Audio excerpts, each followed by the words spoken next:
Okay, hello patient. My name is Caitlin and I'll be meeting with you today to look at your dietary changes for your newly diagnosed type 1 diabetes and celiac disease.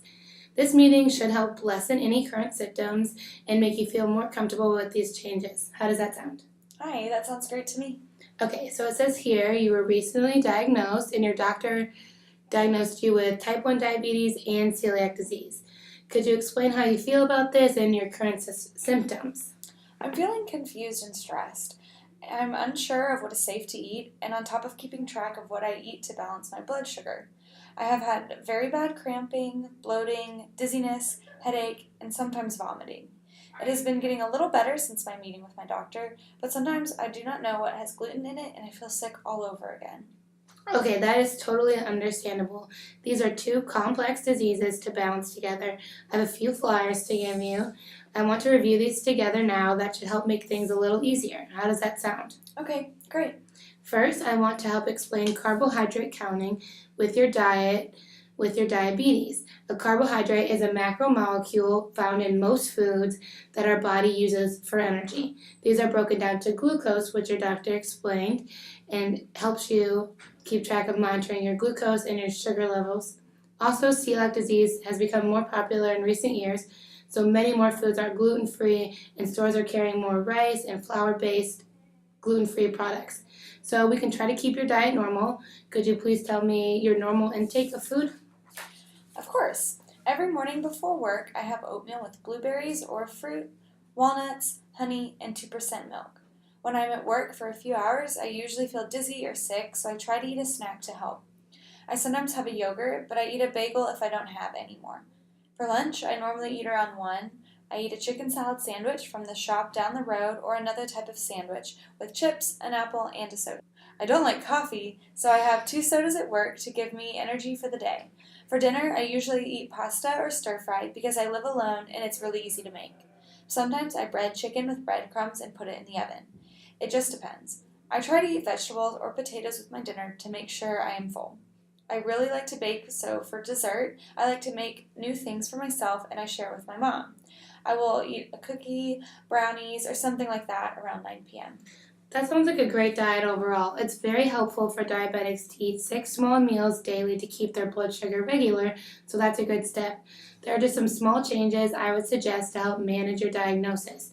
I want to go through your diet you just gave me and explain how many exchanges of insulin are needed for the meals that you're eating.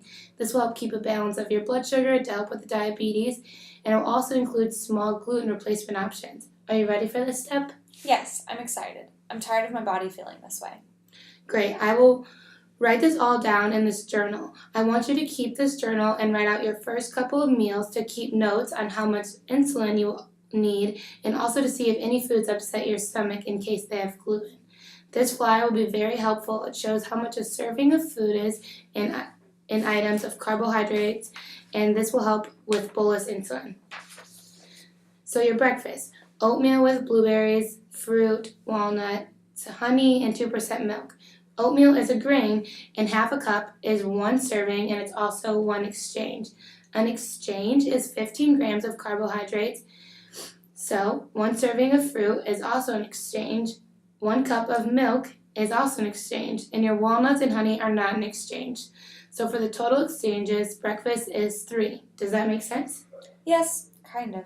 What about gluten? Is there gluten in my breakfast? Great question. Yes, oatmeal does have gluten in it. I suggest getting Bob's Red Mill gluten-free oats or other brands that specifically state gluten-free. You can also check the nutrition label and it will say allergy, wheat, gluten in the product. Have you seen this before? Yes, I know how to read a nutrition label, so I'll start checking for that when I'm shopping. Okay, let's do the rest of your day, just so it becomes easier for you. For your snacks throughout the day, yogurt and a bagel, 2 sodas. Yogurt does not have gluten, but it is 1 exchange. If you add granola or anything like that, make sure the label is gluten-free. In the organic section at grocery stores, there are more gluten-free options for all these types of foods. If you add granola, that makes it 2 exchanges. A bagel is okay, but it does contain gluten. If you are buying this for yourself, you can find gluten-free ones, but if they are provided at work or you buy them at a bakery, ask if they have a gluten-free option. They taste just as great but won't upset your stomach. If If you add cream cheese, that makes the bagel 2 exchanges, one for the bagel and one from the dairy, okay? Yes, great. I do want to add, if you're drinking soda, try to find a diet soda or a lower sugar drink with caffeine just to help with your diabetes. Okay, I could do diet, but I don't really want to cut the soda out. Okay, so for lunch, meat is no exchanges, but the bread and the filling, which is dairy, is 1. I would make sure the bread is gluten-free again. Chips are a source of gluten, so I suggest maybe gluten-free pretzels, rice cakes, or even if they have gluten-free chips.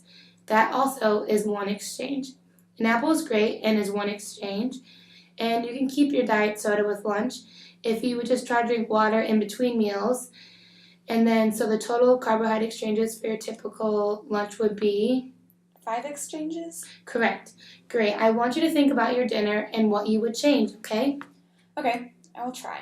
If I'm eating dinner, I need to try to buy gluten-free pasta, and if I'm having stir fry, I don't use any noodles, just rice and veggies.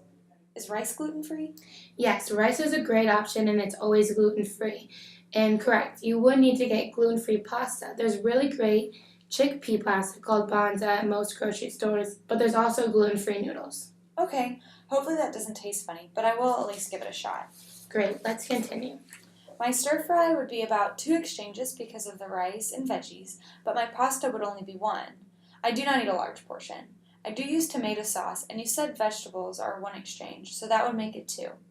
I know you said bread is a source of gluten, so I'm going to try to have bread. I'm going to have to bread my chicken with something else. What could I use? Gluten-free breadcrumbs, or even if you crush up almonds with a little bit of Parmesan cheese, it's a really great breading, and I even use that. Just remember, potatoes, vegetables, and any source of fat, like butter, add an exchange. You're doing great. What am I supposed to do for baking? I cannot use flour or anything like that? No, you can just use different types of flour instead of all-purpose flour, like almond flour, rice flour, and there's gluten-free flour blends, so there's a lot of options. I can give you a list, and also on the internet, there's probably tons of recipes ideas. Just replace the flour with one of these. Also, make sure you're reading the nutrition labels. Okay, great. I think that's everything I have for you. If you could just review what you have learned from me today. Sure. I need to look at nutrition labels for wheat and gluten allergies before buying. 15 grams of carbohydrates is 1 exchange of insulin. I need to count my servings at my meals of carbohydrates to make sure I'm keeping my blood sugar in the correct range. Grains, vegetables, fruits, dairy, and fat are all sources I should count. Excellent. You did great. If you don't have any questions, you can take these flyers and my card, and you can email me or call me with anything further. Great. Thank you.